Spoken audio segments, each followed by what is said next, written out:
The Scream Kings are in no way responsible for any encounters with the paranormal, extraterrestrial abductions, eldritch insanity, hauntings, curses, hexes, demonic possessions, cryptozoological sightings, or any loss of sleep that may result from listening to this podcast.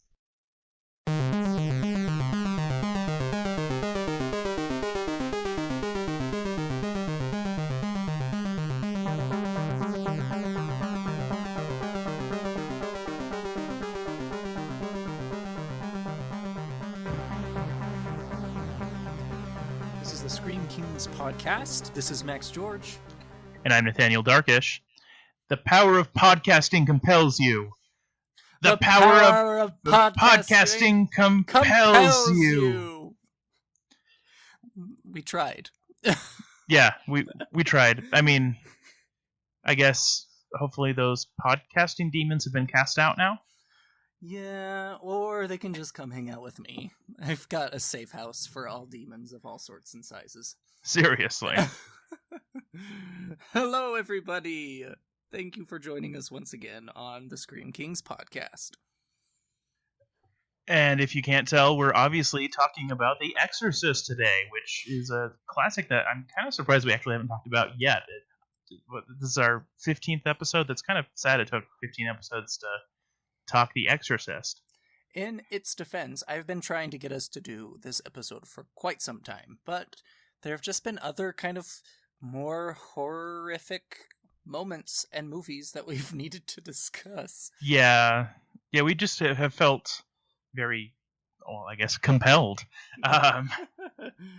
to talk other things. I know it was going to be actually one of our very first episodes, but yeah, oh well. We're here now. What an excellent day for an exorcism. So, The Exorcist. The Exorcist. Some people say this is the scariest movie of all time. And, that's a really wide-held belief. And I may not personally subscribe to that, but I do appreciate it a lot. Nor do I. I think it's a brilliant and almost perfect movie. But the first time I watched it was honestly just a few years ago, maybe 7 or 8 years ago. Wasn't scared at all. Yeah, like I feel like it's a well-constructed horror film that, I guess, if you're familiar with horror, kind of generally speaking, it may not hold up as much in terms of being absolutely terrifying. Though, I think, regardless, you'll still will appreciate the film in terms of just its construction, its acting, its writing. Everything is very good in the movie. And honestly, it probably had a lot of its kind of fear come into play because it was, in my horror knowledge, one of the first kind of demon exorcism movies that really kind of came to be. And I know there are, of course, other ones that predate it, but this is kind of the hallmark, really in-your-face kind of exorcism type of a movie. Yeah, definitely, when exorcism or, demonic possession was on the screen before, it tended to be a little bit more tame. But yeah, they really leaned into making this as visceral and disgusting and, profane and just awful as they could possibly manage. Which makes it one of our favorite movies. Agreed. Nathaniel, do you want to kind of give some background on the story? A lot of people don't know that it was a book before it was ever a movie. Yeah, and I think that's a shame because I personally actually prefer the book. So the book was written by William Peter Blatty in, let me find that date. I should have done this earlier. So it was in 1971. And it was a giant, successful blockbuster at the time. It was kind of the huge hit book. Everyone read it. Everyone was obsessed with it. And, I mean, it kind of made sense because, it was sort of following, just a few years behind some other, big blockbusters of horror that, kind of dealt with maybe similar themes. For example, Rosemary's Baby came out in the late 60s, and then, by 71 we have The Exorcist. And I know everyone also really got in on the Rosemary's Baby craze, and so The Exorcist kind of felt like a natural successor, but I felt like it took all of those kind of concepts and went one step further. Especially, we're dealing with, demonic people, or demonic creatures, and we're dealing with, especially the idea of like an evil child. But Rosemary's Baby kind of ends with the baby being born for the most part, or shortly thereafter. While The Exorcist, we're spending most of the book and film dealing with this possessed kind of evil child, or so to speak. Right, and Rosemary's Baby, I think, holds up quite well. And then you have other movies that are kind of coming around the same time, like The Omen, that again all kind of deal with this child who the tables are kind of turned, and now you have this evil demonic, child, whatever you want to call it. But really, out of the three, The Exorcist stands far above the other two in my mind. I think Rosemary's Baby is a work of art. I think the cinematography in that show is brilliant, and we should honestly probably have an episode about it. Yeah, and I mean, I felt like the book was also very good as well. And I mean, and I think why we're seeing these same kinds of themes over and over again is this was kind of the height of the satanic panic. Everyone was afraid that their neighbors were worshiping the devil and were going to come and try to stab them in the middle of the night. Well, and you had Anton LaVey this time around kind of formally establish, the Church of Satan. Yes. I was just going to say, though, the two, again, when you compare all three of them, The Exorcist stands out, and I'd really like to kind of dive into that in a little bit, after you kind of give us some more background about the book and talk about why this horror movie is so iconic and so classic. Well, I feel like so much of what makes The Exorcist such a powerful piece of horror fiction really does kind of come down to the source material, the book.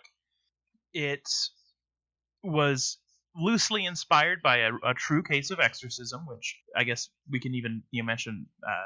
Max actually visited briefly the house where that real case happened. It was so cool. I was in Missouri for some business, and it was around October, and so I wanted to do something somewhat Halloween related. And then I saw that the Exorcist house was in St. Louis, Missouri, so I went immediately there. And it's just a regular house in a little quiet suburb, essentially. It kind of has a college campus vibe to the neighborhood. All the houses are very similar. They're all really close. A lot of trees and overhead. And the house itself is just a plain old house. There was a family who was there at the time. I didn't go knock on their door. I'm sure that whoever lives there is tortured enough by people like myself with less shame.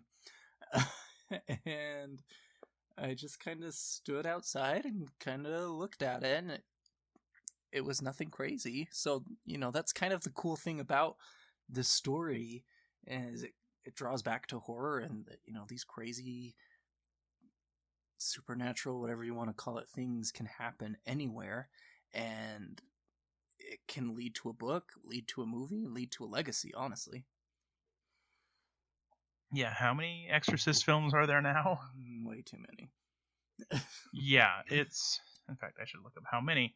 But so I guess just a little bit more background along those lines. So Blatty heard, a little bit about this, real life story of exorcism, from that happened in 1949, and because there was like a Jesuit priest involved, and it was like right near this college campus in St. Louis, it kind of all connected in his mind because he heard this story while he was in college at Georgetown.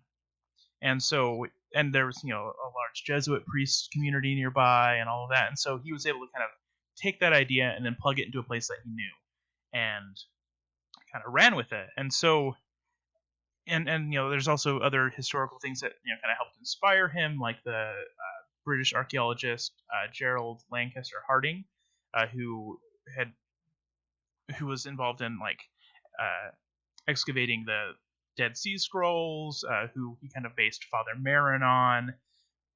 he took a lot of these kind of like real life people, all these real life circumstances, and then kind of connected them all together to form this book. So I mentioned that I actually prefer the book over the film. How do you feel about that? You've read it as well. You know, I thought the book was pretty boring until the last third. I much prefer the movie over the book. The last portions of the book I thought were very, very haunting, very terrifying when the demon's actually beginning to acknowledge Father Karras and all that. But up to that point, it felt like there were a lot of weird side plots that were going on. The mom and her acting, and the detective, Kinderman, I believe. Yes. It just kind of felt really disjointed with the common theme that there's this exorcist going on, but I don't know. It wasn't my favorite. I thought it was good.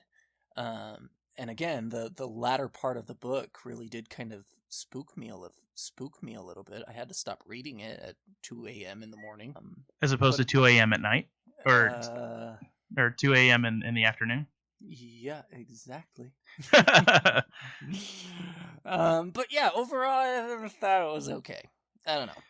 See, for me, I was hooked. I mean, okay, the prequel chapter where it's Father Karras, out in Iran or Iraq or wherever it was, kind of, yeah, Iraq. It just kind of, yeah, it didn't hook me right away, but as soon as it got into the main story, even just a little bit, I was in. I sat and read that book in one sitting, and it terrified me. Like, I would say it is in the top 5 scariest books I've ever read, and it stuck with me. And and when I say top 5 scariest books I've ever read, mind you, I've read hundreds of horror novels. So that's to me, it really haunted me. It kept me up at night in a way that I had never experienced with anything by Stephen King or really almost any other author. And I get that. But again, for me, that really only occurred at the latter portion of the book. A big 2/3 of it that just didn't get to me at all. What did you find about the entire book that made it scary? I felt like it was kind of the slow burn and build up of kind of piecing together what the possession was looking like. Because, you see these characters going through their lives and kind of, doing normal everyday sort of things for them. And admittedly, it's an actress and it's a Jesuit priest who doesn't know if he believes in God anymore. And, all of these different characters. But in kind of like peripherally, you keep seeing this little girl who is doing weirder and weirder things. And then you see this, cop who is called to check out this church that's been desecrated in awful, disgusting ways. And it just keeps getting, I don't know, just the little pieces really drew me in and kind of pulled me into that final act. So when you see the exorcism scene in all of its intensity and glory, I really was sold on the idea because I don't know, you just see all the little teeny bits of kind of everyday horror that led up to that. Yeah, I guess for me, all of those things that you just mentioned were a lot more fluid and made a lot more sense to me in the movie.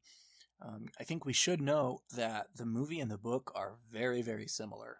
I mean, to be fair, yeah, William Peter Blatty did adapt the screenplay, so. Exactly. And, yeah, I don't know, when I was reading and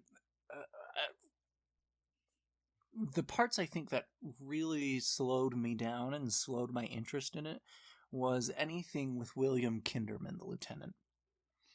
And I don't know why, it felt so disjointed when he came into the picture, and I understand his purpose. He was kind of solving this murder that was happening and all of that, but it just, and maybe it's my weird obsession with demons, I just wanted more demon. I wanted more of the background. I wanted more of the story. I wanted to know more behind who this demon was, why was this happening, and I just felt like that wasn't there. Okay, I follow that though, and I agree that like Kinderman is the least interesting character, which makes it kind of a shame that he's the protagonist of Legion, aka Exorcist 3. I don't know, but just everything else, just I think especially with seeing like Chris McNeil doing ordinary stuff in her glamorous actress life, and then suddenly like having her daughter just puke on someone at a party, just those little things are unnerving because they are so everyday, but they stacked in a way that was truly upsetting. And so that's what I think at the end of the day made the book really so compelling to me, is because those scenes, I don't know, they didn't really haunt me as much in the film for some reason, but when they came up in the book, they really stuck with me. Did you read the book or did you see the movie first? I read the book first. And see, I saw the movie first, and so I wonder if it's one of those weird things where, the first impression that you watch kind of cements that in your head, and that's kind of what you hold to. Because I agree with you on that account. Like, I think one of the scariest scenes in the entire movie, it's kind of a two-part, is where Reagan comes in at the party and she seems to be pretty normal, and then she just wets herself in front of everybody. Yeah. As a parent, to have your kid do that, who is, fully in control and all of that, to randomly do this thing, that would terrify me as a parent. And then also the iconic spider crawl down the stairs. That is just brilliance. Yeah, I mean, and the fact that they actually like had a contortionist do this instead of doing something stop motion or one of the other special effects, like actually hiring someone to do it made the effect that much better. Well, and it felt so much more authentic as compared to the original Evil Dead, where you had this weird claymation thing, which was still kind of scary, but also you knew it was fake. To have someone really do that, it messes with your head quite substantially, I think. Yeah, and I feel like when there is a stunt like that performed, I think it really does make a big difference for the actors that are interacting with that, because they get to see it too. I feel really bad for a lot of actors who today just are in rooms that everything is green, everyone around them is green, they're talking to a ping pong ball. Like, the end result can look really good, but I feel like actually acting with a practical effect like that, especially a person really contorting their body that way, it helps the actors give a much more genuine, powerful performance in reaction to that. It reminds me of the scene from Alien when our lovely alien xenomorph pops out of the guy's chest. None of those actors knew that was happening at the time, and it really, really, you saw those visceral scares of like, what the hell is going on? And that they're actually getting like sprayed in the face with blood and viscera, and yeah, like that's what I think makes Alien such a strong film as well, is that it's all practical effects. I mean, there are plenty of amazing horror films that don't have practical effects, but I feel like you can tell a difference, or like that versus say the newer It film. There were parts where the digital effects kind of just didn't work that well. So I guess let's kind of come back to the opening and talk about, are all of these reasons why The Exorcist has been such a iconic horror movie. You go out on the street and you say, what's a classic horror movie? People aren't going to say Hereditary. People aren't going to say Evil Dead. They're going to say The Exorcist. So what is that it factor that it has? It meaning The Exorcist, not the movie It. Let's see what I did there. What special thing does The Exorcist have that makes it so set apart from other horrors? I think a lot of it is just the caliber of filmmaking. The fact that they really did go all in on the budget, on the effects, on the acting, on the writing. It was a film that they really took seriously, and it was, and the audience responded. I mean, it won 2 Oscars, which at the time was unheard of with horror movies, and it's still unheard of with horror movies for the most part, unfortunately. But it's just such a well-constructed film that I feel like the first round of people who love to go see horror movies in the theaters probably went and saw it, and then they came back. And then they came back again with their friends and made everyone go see it. And then it blew everyone away because it wasn't just some junky slasher movie, 70s teenagers running around in panties in the woods. It was raw, and it was, it took all of these things that we care about as members of families and members of society, and it just took all of those things and made those things scary. And it did it with, such respect for the material, that they actually went all in on it. And so I feel like the quality of the film is why it has stuck around. And also I feel like it just was such a big social phenomenon that it has had such lasting power because, a lot of people who were small children at the time, would sneak downstairs while their parents were watching Exorcist and watch it, and it would scar them for life. And you hear people tell that kind of story all the time with The Exorcist, more so than almost any other horror movie. All right, and I would have to agree with you too that I think a big highlight of why this movie is so iconic is because it is so true to the source material. The book, for as many issues as I think it has, the plot of the movie is almost identical, and it's very simplistic in its approach to demon possession. There's no cloven hooves, there's no gates to hell, there's no fire and brimstone, no weird demonic languages, so and whatnot. And I think it really set the bar for all the future exorcism movies that were going to come from this.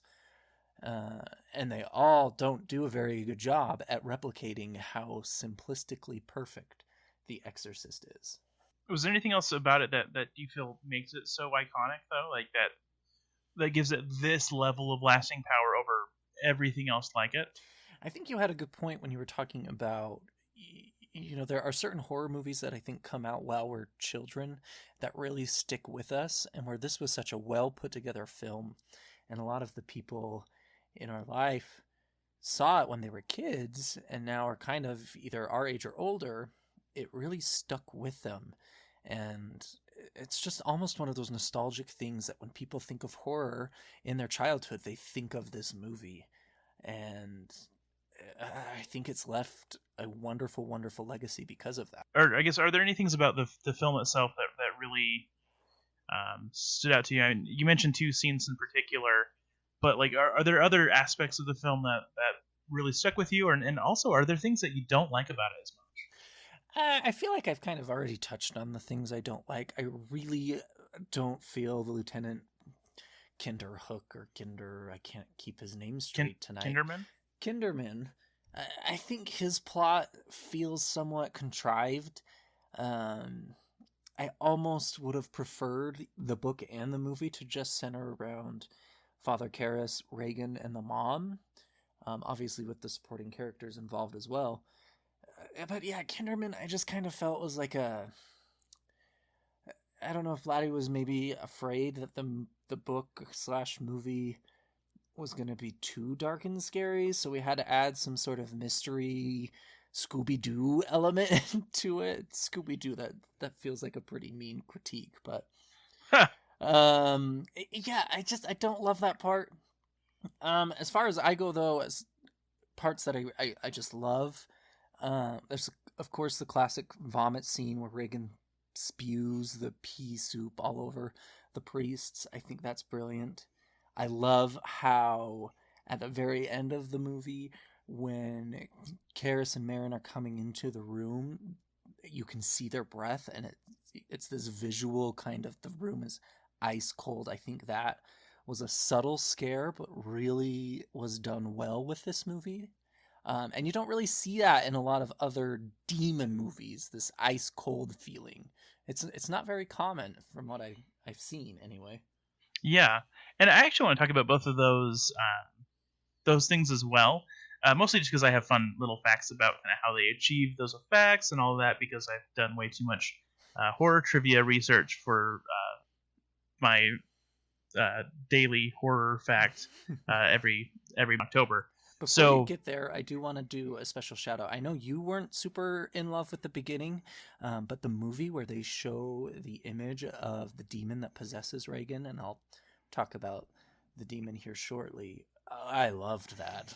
It just spoke to me on a spiritual level. I get why it's present. It just, I don't know. To me, this little, adventure in Iraq and just, going and doing, I don't know. Like, to me, it almost felt like what it was insinuating was that Father Karras, by doing archaeology, somehow set it out into the world.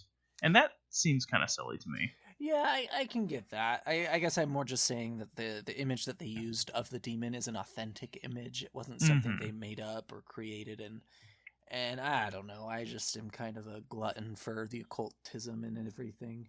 There are things about it I liked, but as a whole, it just kind of felt like it was like a weird explanation for something that didn't need to be explained to me. Yeah, I can agree with that.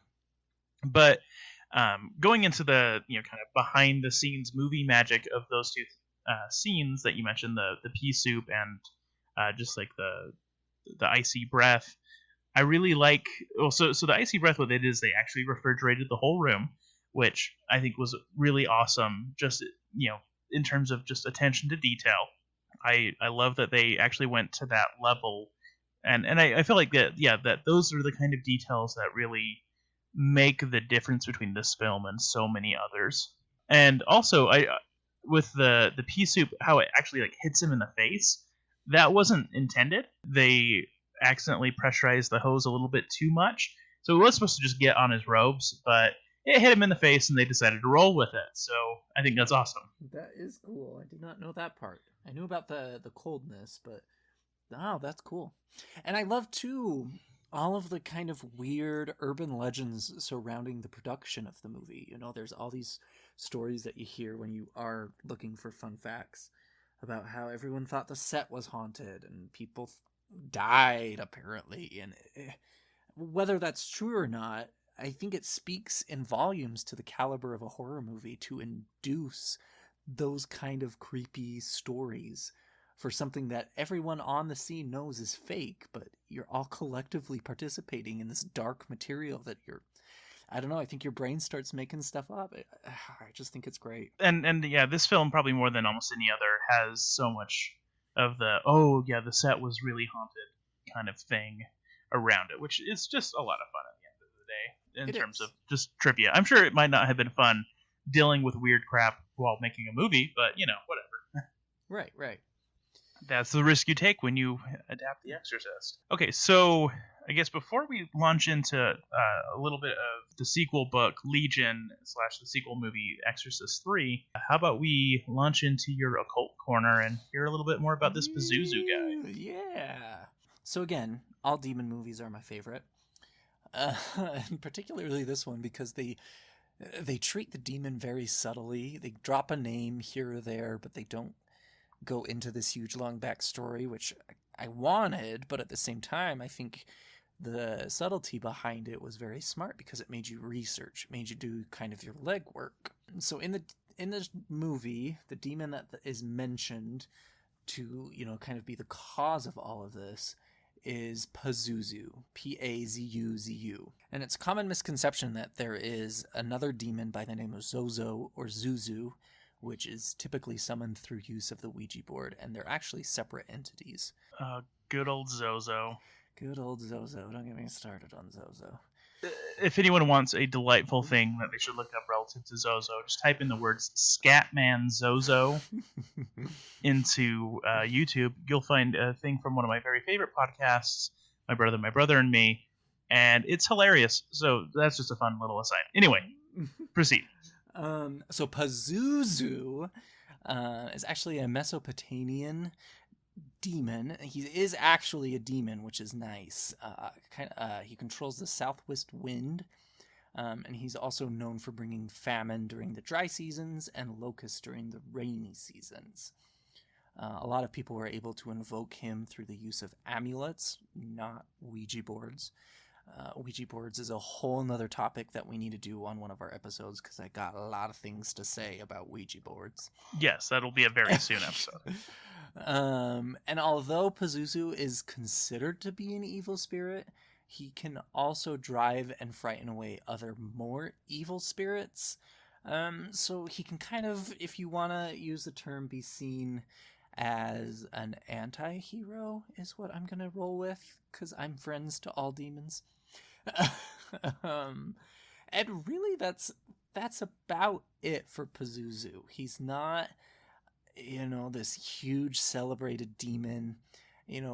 Payman from Hereditary, I think, is even more widely known in the occult region as Pazuzu. I think Pazuzu gets a lot of flack for being in The Exorcist, as weird as that sounds.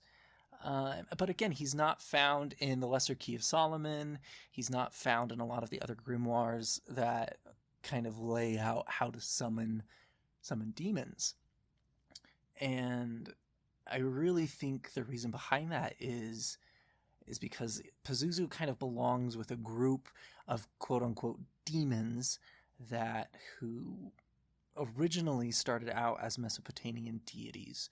You have Pazuzu, who, yes, was a demon, but is also a deity in this religion. And you've got a slew of other deities who have had their name and had their culture and kind of had their way of life, for lack of a better term, kind of warped and twisted into demonic figures, primarily by, unfortunately, the earlier Christians.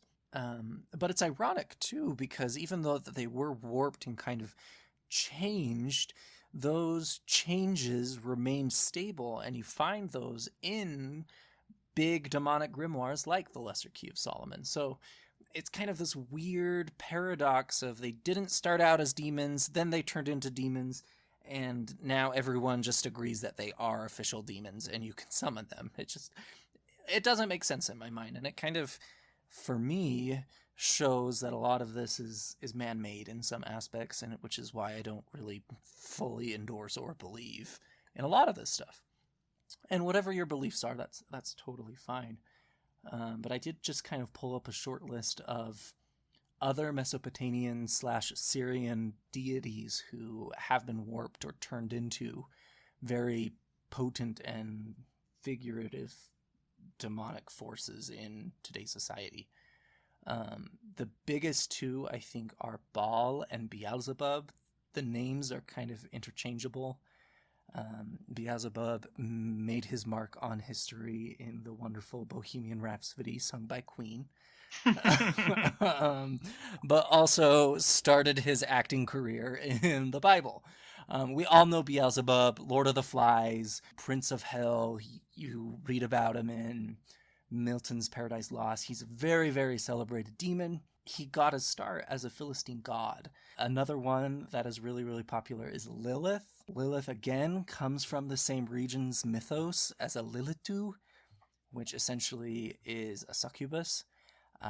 She gets her kind of fame as the first wife of Adam, who was too independent and made her own decisions, and so God rejected her, and she became essentially the pseudo-wife of Lucifer and became mother of the beasts and mother of the succubi and the incubi and all of that.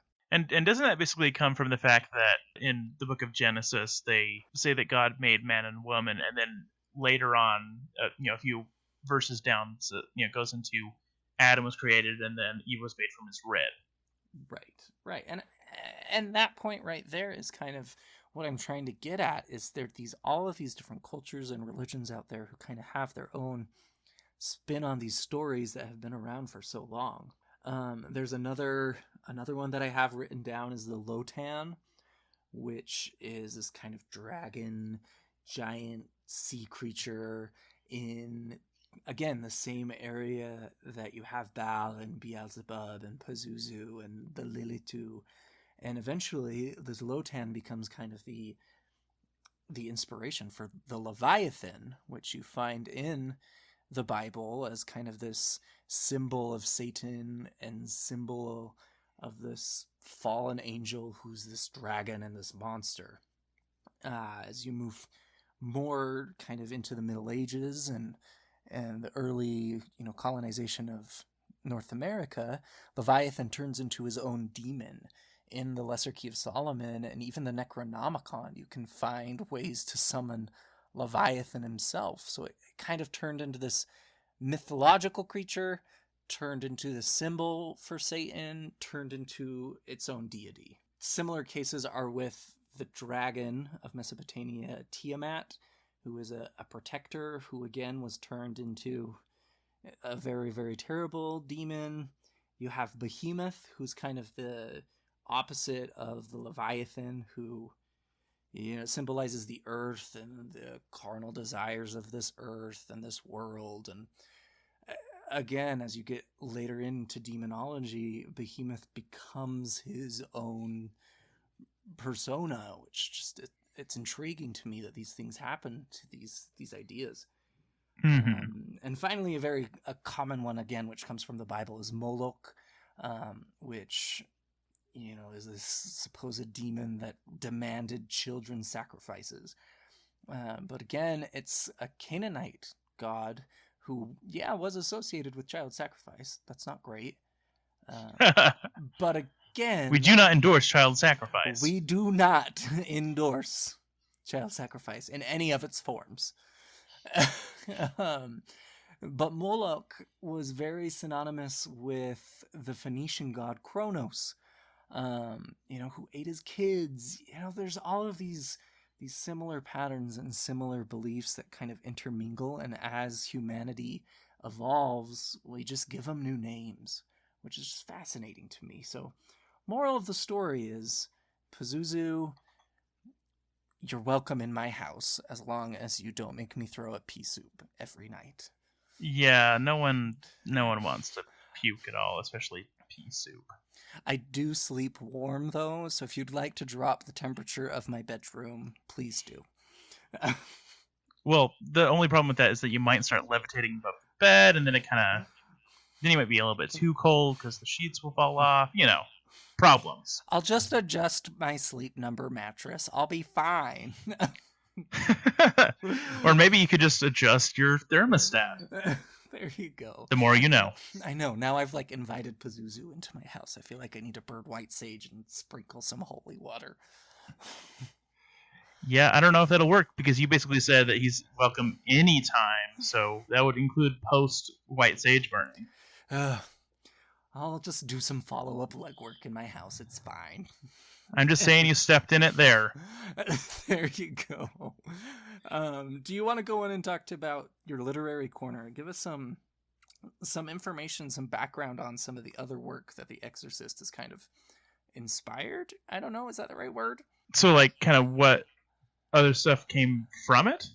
I guess let's just hear about the sequel to the book that you have a lot of feelings about, is what I'm getting at. Oh, okay. So, let's talk about Legion. Then the killer stuffed her body with other materials and sewed her back up. Other materials? Rosaries. So, Legion was written also by William Peter Blatty. It was written in 1983. So, for those of you who paid attention earlier, that's 12 years later? So, it took a little while before he ended up writing it. And it is a very different sort of book. I picked it up very excited, thinking, oh man, I'm going to have another book that's going to keep me up all night. It's going to be like The Exorcist all over again. And I honestly didn't love it. There are some fun, cool ideas in it, but I think ultimately at the end of the day, the biggest problem is that the least interesting character from the first book, Kinderman, is the main character. So, yeah. The basic gist of Legion, and I'm going to go into a little bit in more detail than we did with The Exorcist, just because I think people tend to be less acquainted with Legion / the film version, which is The Exorcist 3, which was also adapted and directed this time by William Peter Blatty. So basically, it's that there is a serial killer going around, and he's called the Gemini Killer. Very heavily kind of pulling from the ideas of the real-life Zodiac Killer. And so he... and I think this is partially maybe in response to the fact that in real life, in one of the letters that the Zodiac Killer wrote to the San Francisco Chronicle, he referred to The Exorcist as being the best satirical comedy that I have ever seen, is what he said in that letter. That's kind of creepy.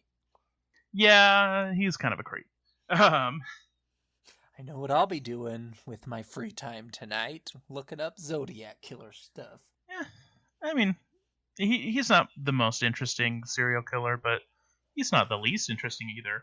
But yeah, so... The things you hear on a horror podcast. Hey, I'm just saying, like, I've done research on many serial killers, and I don't know, he was kind of not that interesting.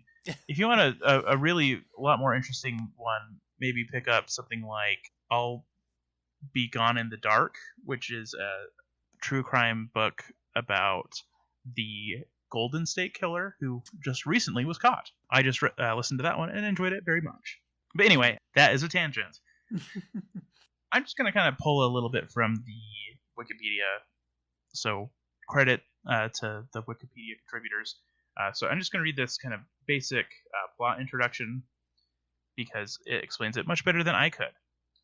So the storyline is a mix of horror and whodunit, with a police detective, Lieutenant Kinderman, investigating a series of murders that all have the hallmarks of a serial killer who was shot by police, but whose body was never recovered many years previously.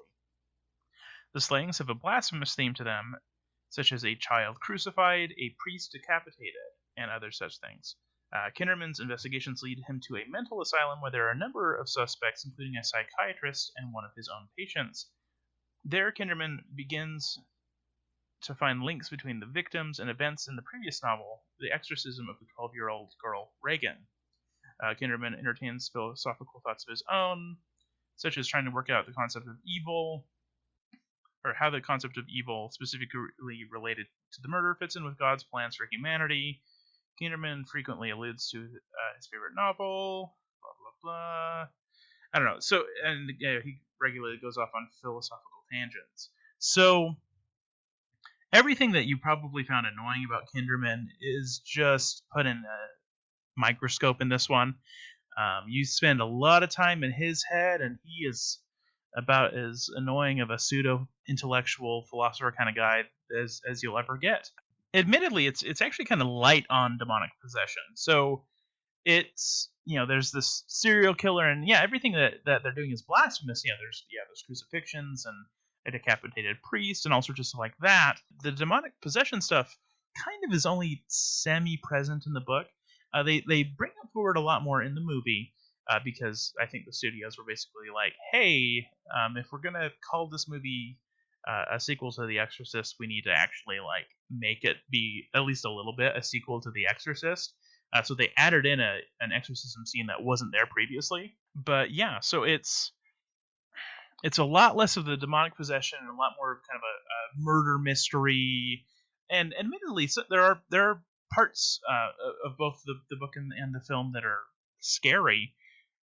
For example, there's a really iconic part of the film where the killer is kind of has sheets draped over them, kind of like a classic, ghost, and they have this just giant pair of, I think it's scissors, and they just you see this nurse walk into this room, and then a few seconds later, it's this empty hallway, and you see this, killer walk in after her, just holding this giant knife in front of him, and it's a really chilling scene. But yeah, there's a lot of kind of weird stuff in the movie too. There's a whole section that's basically in this heaven dream world thing. There's angels with wings and all sorts of weird stuff. It's different, that's for sure. I would say probably of all of the Exorcist sequels and prequels and all that stuff that have come out, it's probably the best out of that. But it really doesn't hold a candle to the original film or book. I'd say if you're a hardcore Exorcist fan, maybe pick up the book or watch The Exorcist 3. It's going to be more worth your time than any of the other stuff that's in the franchise, probably. But know that it's not going to be the same caliber of experience. All right, well, I think Pazuzu has joined me prematurely because this is the third time my internet has gone kaput. So I'm pretty sure he's now taken residence in my laptop. Or at least your router. Something's gonna be burning here shortly. So before I disconnect from the podcast again, I did want to just kind of go over our screams and our crowns for this movie. Yes. So I guess I'll give Screams and Crowns for Exorcist 3 as well, but let's do The Exorcist first. Before I get disconnected, though, I did want to just say my piece, and then I will let you, Nathaniel, take it from here if that works. Sounds good to me. All right, so for The Exorcist, for crowns, I would have to give it like a 9.5. And not because it's the most perfect movie out there, but because of the legacy that it's left. It's a brilliant movie. The acting is incredible. There are some plot aspects that I don't agree with, but overall, it's a pretty damn perfect movie. Yeah, and again, I think the testament against it is the legacy that it's given, and you think of a horror movie, and you usually will think of The Exorcist, or at least it will come to mind. As far as screams go, I want to say a 7, maybe. Just because when I saw it originally, I guess I may have already been desensitized enough. It didn't really scare me like other movies have. The practical effects were incredible. Everything that was put into the movie as far as elements to scare you was done well. But again, it just didn't terrify me like The Evil Dead did, or even Hereditary. Those movies I thought had a lot more fear associated with them. And I mean, I guess I would probably have to give it a 7 as well. It was that I sat back and I said, intellectually this is scary, but I wasn't necessarily like shaking in my boots. But that's probably because of, my horribly twisted brain and not because the movie failed to actually be scary. And then as far as crowns go, I'm going to give it an 8. I really, really like the film, but at the end of the day, it's just not one that I'm going to watch over and over and over and over again. I really like it. I do watch it fairly regularly, but if I want to just like sit down and like watch a really good horror movie, it's not my go-to. That's fair. I would agree with that. It's not something I would watch routinely. But that said, I mean, I definitely feel like it deserves the Oscars it won. So it won Best Adapted Screenplay, which, yeah. And it also won Best Sound, which, yeah, I guess. And with that, before Pazuzu takes me over once more, I am going to sign off and start reading my demonology books so I know how to defend myself against him. Okay, so I guess farewell, Max. I will wrap things up and also give my thoughts on my final rankings of Legion. So, adios, friends. Stay spooky. Adios. Okay, so for Legion, I'm going to have to do probably, in terms of crowns, I would say, let's say a 4. It's an okay movie. It's nothing special, but it's, it's watchable. There's enjoyable moments. And as far as screams go, I gotta give it another 4. There are moments. Now, if I were dealing with, I'm just gonna note, as I referenced earlier, that the book, The Exorcist, is something that I find absolutely terrifying. So if I could give that one Screams and Crowns, I would give those both 10s, but we don't really do that with the book for some reason. So just take that with for what it's worth.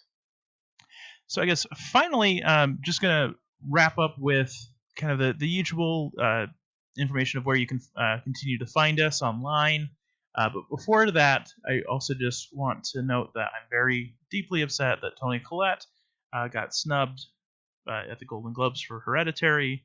That's stupid and horrible, and she should win all of the awards. Hopefully this doesn't happen again with the Oscars. If so, well, then all of the good that the Oscars... all the good progress the Oscars made last year, and if you want more on that, listen to our episode called Horror and the Oscars, all of that will have been undone, because her performance is one of the best performances I've ever seen in any movie ever, regardless of genre. So, yeah, the Golden Globes, you can suck it. Finally, you can find us online. So I am NJ Darkish on Twitter, and Max is Crowley Fiend. So CrowleyPhoen. We are also accessible via at Scream Kings Pod. You can also find us on Facebook. Just type in Scream Kings Podcast.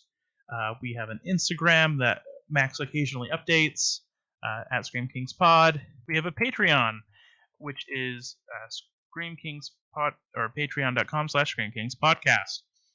So if you like the show and want to hear more, and maybe hear more with a little bit better sound quality or things like that, anything that you donate would be put immediately back into the show to help pay for hosting fees, to help us get better equipment. So definitely consider that, especially this wonderful, generous time of the year. That is really it for me. Thank you for listening, and stay spooky, and don't be like Max, and don't invite demons to come and possess your electronic equipment.